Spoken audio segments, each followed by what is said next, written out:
Assalamualaikum warahmatullahi wabarakatuh. Waalaikumsalam warahmatullahi wabarakatuh. Al-Fatihatu لصحتنا وعافيتنا وسلاماتنا وسعادتنا وقضاء حوائجنا ويعلي درجاتنا ويسر أمورنا وتقبل نياتنا ودعاءنا بجاه سيد الوجود محمد صلى الله عليه وآله وسلم وبجاه علماء الله العاملين أولياء الله الصالحين خصوصا مؤلف هذا الكتاب أيها الولد الشيخ الإمام حجة الإسلام أبو حامد محمد بن محمد الغزالي قدس الله سرهم ونور ضريحهم ويعلي درجاتهم في الجنة وأعد علينا من بركاتهم وأمطر علينا غيث كراماتهم لهم الفاتحة.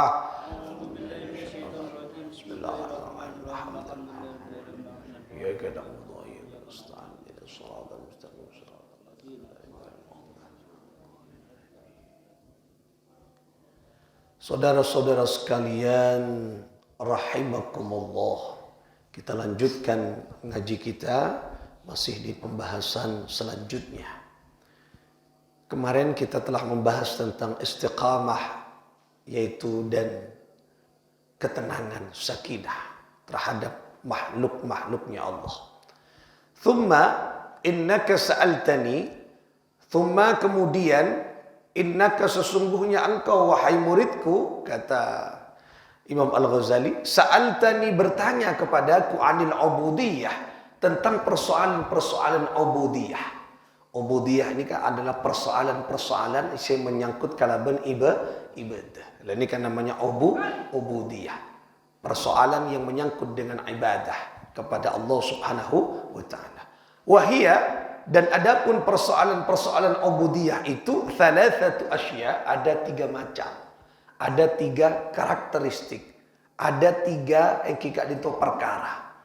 Apa yang pertama masuk dalam persoalan ubudiyah? Hakikat itu ahaduha. Yang pertama adalah muhafadhatu amri syar'i. Muhafadhatu yaitu menjaga amri syar'i, yaitu perintah-perintah syariat. Setom. Itu yang harus dicamkan dan direnungkan serta dipahami dan dimasukkan di dalam hati dan pikiran kita. Jadi persoalan ubudiyah, ibadah, tanda-tanda yang pertama adalah muhafadzatu amri syar'i. Kita harus menjaga perintah syariah. Apa perintah syariah? Yaitu perintah-perintah yang diwajibkan, yang diperintahkan oleh Allah Subhanahu wa taala. Syariah nikah ada wajib, kemudian ada sunnah. Dan nikah syariah ada wajib, ada sunnah. Okay? Nikah ketika berbicara tentang syariah.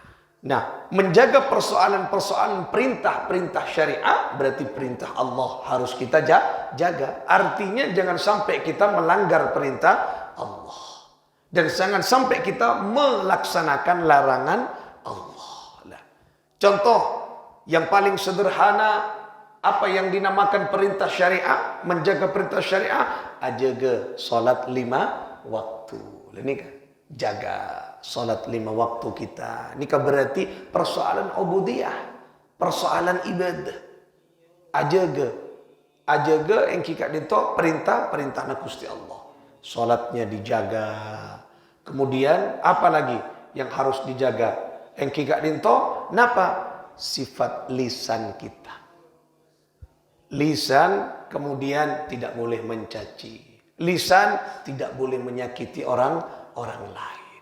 Lisan diajarkan oleh Allah tidak boleh menyakiti orang lain, mencaci orang lain, melihat kejelekan orang lain. Tidak boleh. Al-Quran melarangnya. Allah melarangnya. Ya. Ini ke perintah-perintah syariah.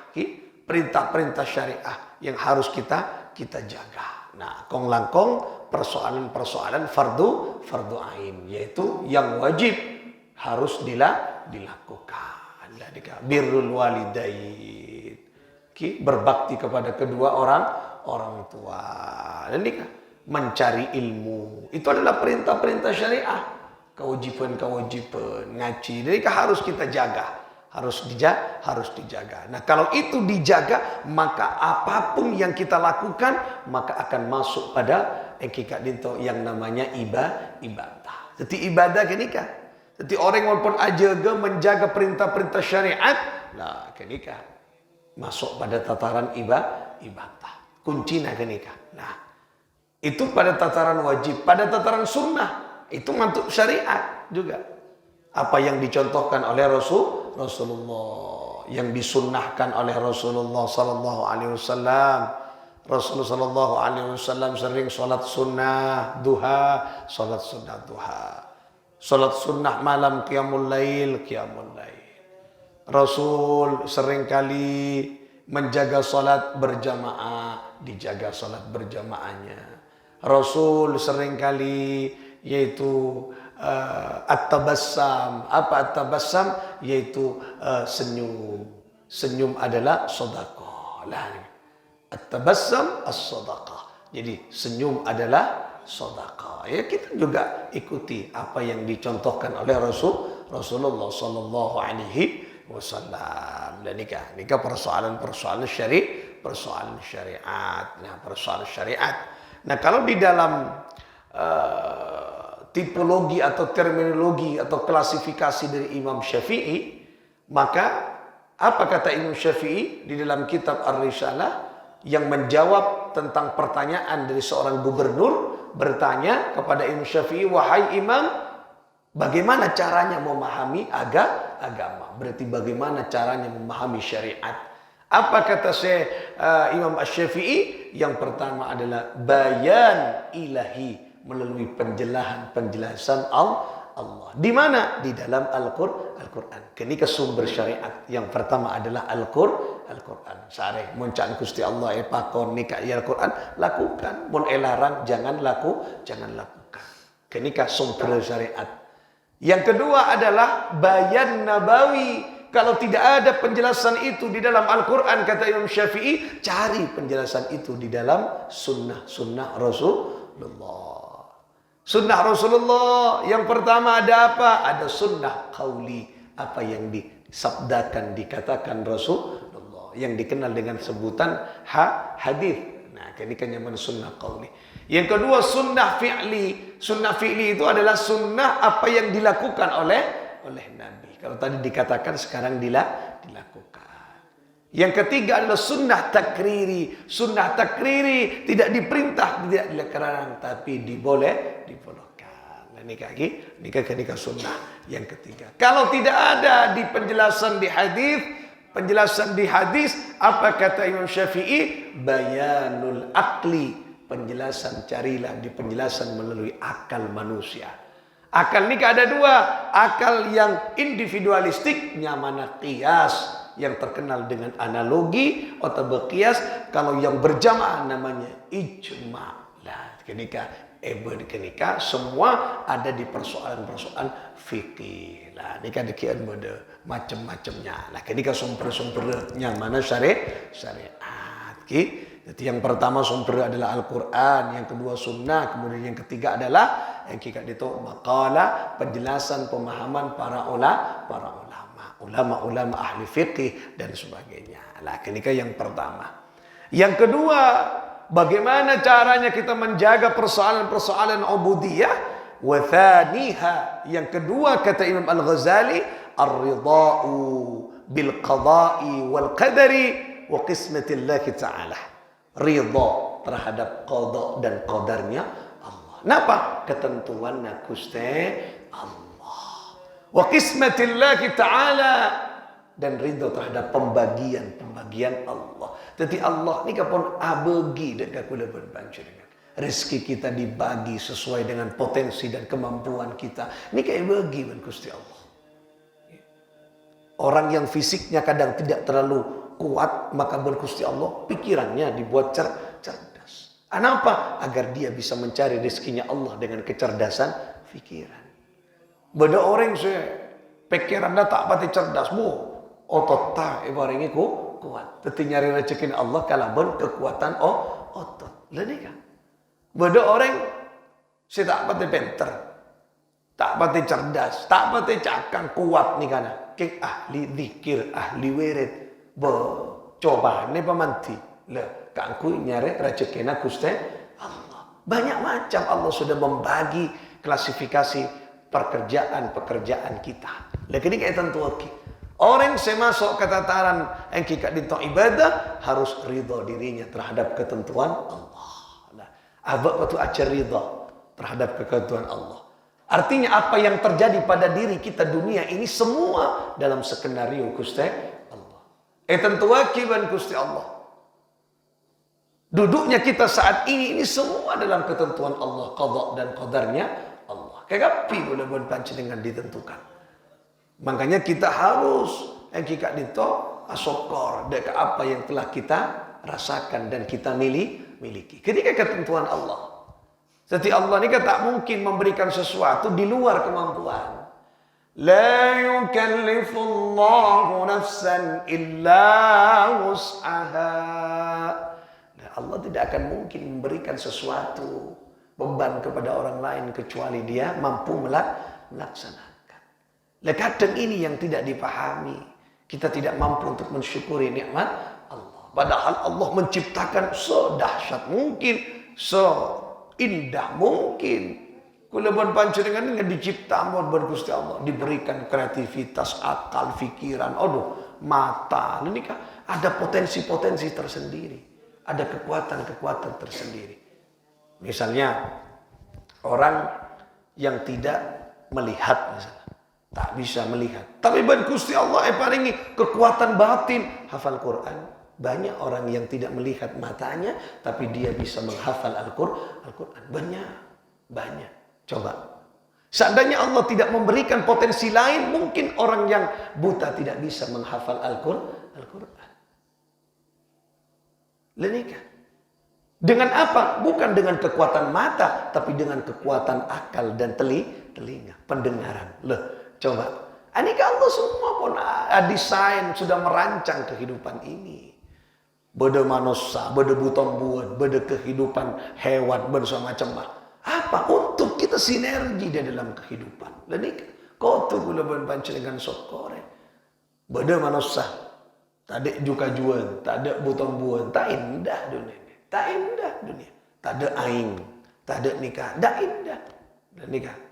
Bodoh aing, bodoh nikah, ada manusia, tidak indah kehidupan. Tak ada keben, tidak indah. Makanya manusia itu adalah yang kita itu salah satu partner keindahan di dalam kehidupan alam ini. Ini semua kulaban panjenengan kudu sokore. Ini ketentuan ridho, ketentuan qada dan qadarnya Allah. Maka orang yang kedua yang masuk dalam persoalan ubudiyah artinya ibadah kepada Allah yang kita dinto ridho ni kan menerima qada dan qadarnya Allah, ketentuan Allah. Ajoon penting, berdoa penting, yang lebih baik, tetapi menerima jauh lebih penting. Orang yang menerima bukan apatis, menerima karena tawakal kepada Allah Subhanahu wa taala. Itu yang kedua. Yang ketiga wa thalithuha. Syarat yang ketiga dalam persoalan ibadah yang kita itu tarku ridha'i nafsik. Meninggalkan keinginan dirinya. Ridha dirinya. Ridha ini kasih maksud keinginan, syahwat. Meninggalkan keinginan dirinya fi talabi ridha'illahi ta'ala, tetapi dalam rangka mencari ridhonya Allah. Lah ini kayak kata ba'abaan kita langkong kula seringkali mengikuti hawa nafsu, keinginan na'aba. Maka orang yang mau beribadah, ayo tinggalkan keinginan diri, tapi cari keinginan Allah, ridhonya Allah. Alako karena nyari ridho Allah, benih karena nyari nafsu. Kalau alako nyari nafsu, maka akan mencari hasil. Ketika hasilnya tidak sesuai, maka kita akan kecewa. Engkau lalako Maria, maki wakun. Nah, kenapa? Karena yang dicari bukan ridhonya Allah, tapi yang dicari hanya nafsu. Lenika ibadah kalau panjenengan muntak nyari ridha Allah akan kecewa. Asolat engkau asolat malono, awirit malono, la sodak kau maki kumpakun. Lah Karena dia tidak mencari ridhonya Allah. Cana orang mau aja ke solat berjamaah, kau fokus, kan kau aja gara 20 tahun lah, makin makun lah. Padahal ketika dia menjaga solat 5 waktu 20 tahun, tak tobeng-tobeng, kini kawan kencang. Itulah nikmat. Tidak semua orang beri nggak kenika. Saya mampu menjaga solat berjamaah. Berarti kenika beri nikmat istiqomah yang tidak dimiliki oleh orang lain. Makanya nikmat cek korban harta, cek korban PC itu sesuatu yang sangat kecil. Nikmat Allah ni karaja. Panjenengan yang paling istiqomah mengaji sepun sopuan ini kan nikmat yang belum tentu orang lain bisa merasakan nikmat nikah. Oh tak nonton ngaji ya sopu, ceng awayan, tak bisa. Ngaji ya sopu, usara nikah kenikmatan kenikmatan. Mun yokor kan nyaman melekok nganak sapo. Wah, lap celap mangkeng kan nyaman tedu. Lah nikah. Tetapi karena kita ingin menimba ilmunya Allah Subhanahu wa taala, ngaji. Lu nikah nikmat. Tak kening beli berapa ratus juta, 500 juta, tak kening beli. Karena itu nikmat dari Allah. Kenika papareng. Orang merasakan kenikmatan butuh biaya. Coba, butuh biaya. Kadang orang butuh tidur misalnya. Harus di hotel. Kalau tidak di hotel dengan bintang 5, tak nyenyak. Coba. Sementara orang, saya tak andik kelakuan saya fokus ni kan. Bersama macam nyidde. Dengan pinggir lorong nyidde. Tedung nyaman. Tidak perlu dengan uang. Lah, apa itulah pembagian Allah. Kenikmatan. Oleh karena itulah, syarat dari kita untuk beribadah kepada Allah, maka tinggalkan keinginan nafsu kita, pribadi kita, cari ridhonya Allah. Makanya seringkali kula menyampaikan, ilahi anta maksudi wa ridhaka matlubi. Ilahi, wahai Tuhanku, anta maksud, engkau yang aku tuju. Tidak nojo lain, beni nojo jabatan, beni nojo popularitas, beni nojo tidak. Wa ridhaka matlub, dan ridhamu yang aku cari. Masuk kita ni. Ridhan Allah saya cari. Beni ridhan manusia. Beni alam mana manusia. Beni nikah apa manusia. Ngalam mereka nikah saya ngalam mati. Tak ada boleh saya ngalam pun. Saya ngalam mati gitu. Lah, tapi mun Allah tidak akan pernah tiada. Lah, mun ialam ban Gusti Allah mendapat ridhonya Allah kenikah. Karena dekian kula ban panjenengan tila paleman ke hadirat Allah radiyatan mardiyah. Kenikah. Panjenengan ridho Allah ridho. Itu yang dimaksud manusia radiyatan mardiyah.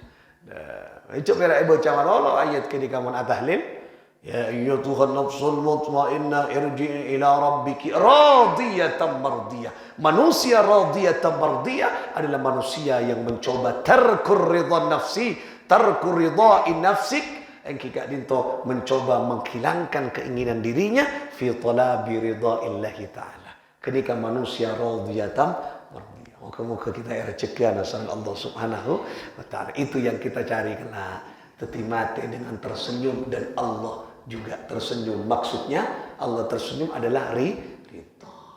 Kula ban panjenengan mun tersenyum mun ridho kan abot pasrah mate dengan penuh kenikmatan dan Allah menyambut ruh kita dengan penuh kebahagiaan. Ya Allah, malaikat nikah senang nikah. Siapa? Si fulan mate, ruhnya yang makhluk-makhluk langit. Malaikat menyambut semua. Kenapa? Karena ruh itu sering mensucikan Allah. Tapi mun orang tak ibadah ke Gusti Allah mate mencela, mate dia tersiksa dan pasti dia ruhnya tidak akan dimuliakan oleh para malaikat. Tak ridho ke kabeh, tak ridho ke kabeh. Bahkan bumi tak ridho. Tak ridho bumi bahkan. Kan banyak kata-kata bumi tak ridho, nikah tak ridho, semuanya tidak ridho. Karena apa? Dia hanya berada di bumi, tapi dia tidak mensyukuri nikmat Allah yang berupa bumi. Bumi kata bumi, mak mate engkau tak pernah kebe sujud lah. Karena bumi tak ndak dia orang bumi nikah ndak ka orang setan salat. Karena apa? Tidak malolong kok bomben merah. Lah, kan ala ko malolo merah. Loh, aku mau tak pernah ke sujud. Nah, jangan bumi. Makanya tak rian tuh. Makanya orang mau ibadah, was ridho ke hati. Radiyatan mardiyah. Kita ridho dan Allah ridho. Nyaman ke husnul khatimah. Mati tersenyum. Allah bahagia. Rasulullah senang. Karena ada umat Nabi Muhammad yang matinya husnul khatimah. Muka-muka rezeki anak Allah Subhanahu wa taala. Berarti ada 3 yang bisa membuat kita menjadi orang yang ahli ibadah. Yang pertama adalah muhafadzatu amri syar'i, ayo menjaga perintah-perintah syariat. Yang kedua, ayo berusaha nikah ridha, ikhlas terhadap yang kita itu qada dan qadarnya Allah, ketentuan Allah dan pembagian-pembagian yang Allah sudah bagi untuk kita. Yang ketiga adalah mencoba meninggalkan keinginan nafsu kita dan mencari keinginan serta ridhonya Allah. Mangkana mun pak nama apa ya Allah abdina ala kuanika abdina kan sesuai ridho pun ajunan ya Allah. Mun ajunan kasokan ya Allah terjadilah. Jadikan kepadaku. Tapi mun ajunan tak kasokan ya Allah, mun tak fokus menurut ajun ampun ya Allah. Lah nikah. Jadi mun anyoon panapa anyoon fokus ngongku Allah. Beni menurut kita. Karena menurut kita kadang nafsu. Okay? Oleh karena itulah itu 3 syarat kita menjadi orang-orang yang ahli ibadah, yang selalu hidup kita hanya untuk Allah dan Allah. Moga-moga mampu kita laksanakan di dalam kehidupan kita. Amin. Ya Allah ya Rabbal Alamin. Bisirril Fatihah. Bismillahirrahmanirrahim.